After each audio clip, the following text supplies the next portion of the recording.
Hello guys, welcome back to my channel. तो कैसे हैं आप लोग। आज का ब्लॉग मैं स्टार्ट कर रही हूँ इवनिंग में। अभी मैं शादी में जाने की तैयारी कर रही हूँ, तो सबसे पहले मैं अपना मेकअप फिनिश करूंगी, उसके बाद तैयार होंगी। वैसे मुझे मेकअप के नाम पे बहुत कुछ तो नहीं आता, बट थोड़ा बहुत इधर उधर से सीखा है और कुछ प्रोडक्ट्स है मेरे पास, तो उसको ही यूज करूंगी। और शादी फंक्शन में जा रहे हैं तो ये थोड़ा सा जरूरी भी है, नहीं तो ऐसे तो मेरा मकसद शादी में जाने का बस खाना खाने से ही होता है। लेकिन सब वहाँ पे सजे धजे होंगे और मेकअप में होंगे, तो मैं सिंपल रहूंगी तो ये बात दूसरों को भी अच्छी नहीं लगेगी और मुझे भी अच्छी नहीं लगेगी। तो इसलिए दो चार जो प्रोडक्ट रखे हैं उसको यूज करते ही हैं आज तो जैसे तैसे। सबसे पहले मैंने किया है फेस वॉश, उसके बाद लगाया है टोनर। टोनर को सूखने के बाद मैं अभी लगा रही हूँ कंसीलर। मुझे लिप अप होती एकदम परफेक्ट तरीके से तो नहीं आती। आई नो कि मेरे कुछ स्टेप आगे पीछे हो सकते हैं, लेकिन कोई बात नहीं, ओवरऑल तो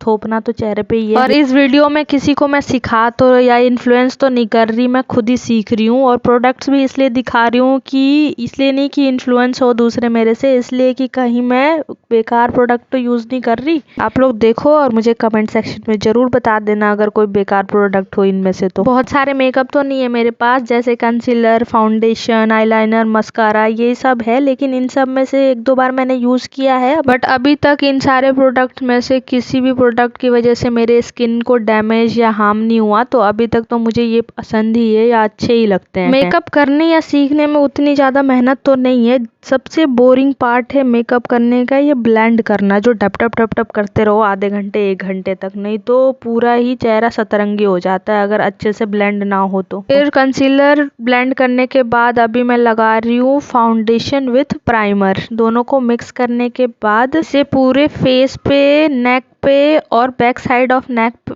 पे अप्लाई करूंगी। उसके बाद फिर से इसे ब्लेंड करना पड़ेगा। ऐसे तो मेकअप करते हुए सब ये सोचते हैं कि कहीं उनका फेस फेयर ना हो जाए अदर बॉडी पार्ट से, लेकिन मेरे साथ प्रॉब्लम उल्टा ही है। कितना भी मेकअप कर लो, फेस का कलर अदर बॉडी पार्ट से फेयर नहीं हो सकता। मेरे बॉडी में सबसे ज्यादा डल कलर मेरे फेस का है, क्योंकि बहुत ज्यादा डस्ट या धूप में एक्सपोज यही पार्ट होता है, तो इसलिए। लेकिन सबसे बड़ा दुख यही है यार कि शादी में जाने के लिए मेकअप क्यों ही करना है। मतलब अगर जान पहचान की शादी हो, उसमें इनविटेशन आया हो, तो आपको करके जाना ही पड़ता है, क्योंकि सब वहाँ पे जानते हैं एक दूसरे को। लेकिन सबसे ज्यादा मजा तो तब आता है जब ऐसे ही बेगानी शादी में चले जाओ, जिसमें ना कोई इनविटेशन आया हो, ना कोई आपको जानता हो। वहाँ पे जाके और खाने का तो अलग ही मजा है सच में। वहाँ पे ना कोई आपको देखने वाला, ना कोई आपको नोटिस करने वाला, और ना कोई आपसे लिफाफा मांगने वाला, मतलब शगुन लेने वाला। बस जाओ, कुछ भी पहन के जाओ, बिना मेकअप के जाओ, जैसे मन करे वैसे जाओ, खाओ और आ जाओ।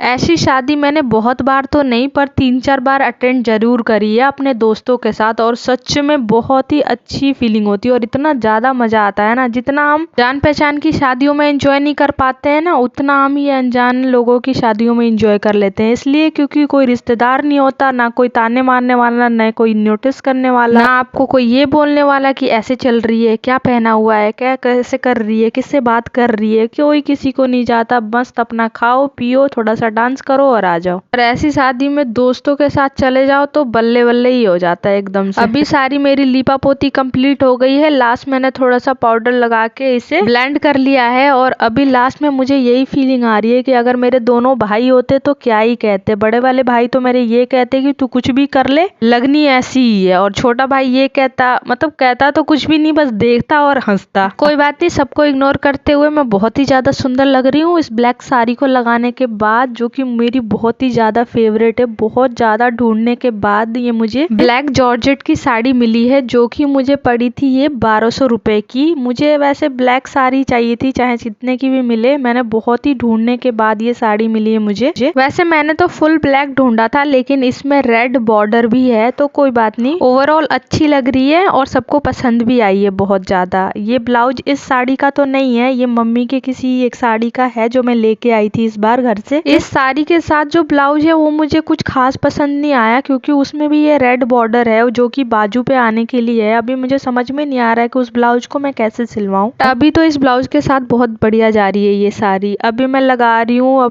लिपस्टिक। ये जो झुमका लगाया है मैंने, ये शाम को ही लेके आई हूँ, बस तैयार होने से पहले मुझे याद आया कि साड़ी के साथ तो कुछ पहनने के लिए है ही नहीं कान में। फिर ये फटाफट 50 रुपए का झुमका लेके आई। मैंने सोचा अब सब कुछ कर ही लिया है तो झुमका क्यों छोड़ू, सारा कंप्लीट ही कर लेती हूँ। ऐसे तो मैं नॉर्मली न्यूड लिपस्टिक यूज करती हूँ, लेकिन मामी ने बोला कि नहीं, इसके साथ रेड लिपस्टिक अच्छा जाएगा, तो आप रेड लिपस्टिक ही यूज करो। तो अभी रेड लिपस्टिक लगाने और घड़ी लगाने के बाद मैं पूरी तरह से तैयार हो गई हूँ। हेयर स्टाइल तो कुछ नहीं बनाऊंगी, बस ऐसे बाल खोल के रखूंगी, मुझे थोड़ा सा ऐसे पसंद है। ऐसे इसलिए भी पसंद है कि जूड़ा और या फिर ओपन हेयर ही रखती हूँ मैं, मतलब जूड़ा बना लो तो सारे बाल उसमें आ जाते हैं और ओपन हेयर में भी सारे जैसे रखो वैसे पड़े रहते हैं। हेयर स्टाइल बनाने में सारे बाल इधर से उधर तोड़ो मरोड़ो तो टूट ही जाएंगे आधे से ज्यादा, तो इसलिए मैंने सोचा बस इसको ओपन ही रखो। दीदी भी मेरे घर पे यही आ गई थी और वहीं पे आके तैयार हो गई थी। इनका बच्चा, मैं, दीदी और मेरे मामा का लड़का, ये सारे ही निकल गए हैं शादी में जाने के लिए। रिक्शा में बैठ के हम पहुंच रहे हैं मैरिज गार्डन, जो कि मेरे घर से ज्यादा दूर नहीं था, बस 5-7 मिनट के रास्ते पे ही था, तो इसलिए हमने रिक्शा लिया और हम पहुंचे। यहाँ पे बहुत सारे मैरिज हॉल थे तो हमें समझ में ही नहीं आ रहा था कि कौन से मैरिज हॉल में जाना है, तो जैसे तैसे तो हम पहुंच गए। वैसे ये मैरिज हॉल नहीं है, ये गार्डन है, और ये सिस्टम मुझे कुछ ज्यादा ही अच्छा लगा कि बहुत बढ़िया है। चारों साइड से गार्डन को डेकोरेट करो और बीच में अपना सारा सिस्टम करो, जो कि गेस्ट के लिए भी बहुत अच्छा है, बहुत ज्यादा स्पेस भी मिल जाता है और बढ़िया भी लगता है।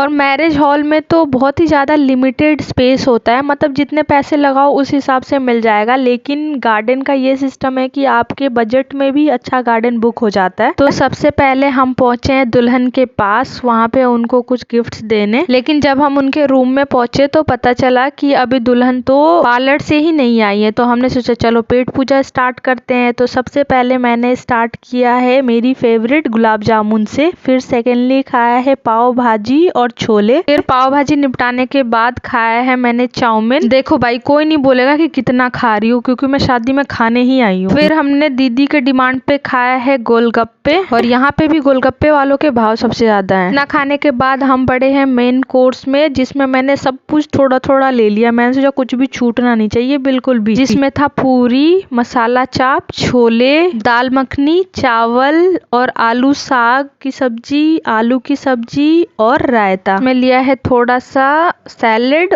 चावल और नान। थोड़ा थोड़ा तो सब टेस्ट करना ही था यार, क्योंकि बहुत दिनों से मुझे क्रेविंग हो रही थी शादी के खाना खाने का, क्योंकि इसका स्वाद कुछ ज्यादा ही अलग होता है। अगर आप होटल से खरीदते हो तो सच में बिल्कुल ऐसा स्वाद नहीं आता है। और अभी तो मैं पूरे 1 साल बाद कोई शादी अटेंड कर रही हूँ, लेकिन सच में बहुत ही ज्यादा मजा आया। खाना खाने के बाद हमने थोड़ी सी फोटो वगैरह क्लिक करी, फिर दुल्हन को गिफ्ट दिया, लास्ट में पिया है थोड़ा सा Sprite. Thank you so much for watching. Video अच्छी लगी हो तो प्लीज लाइक, चैनल को सब्सक्राइब एंड कमेंट कर दीजिए।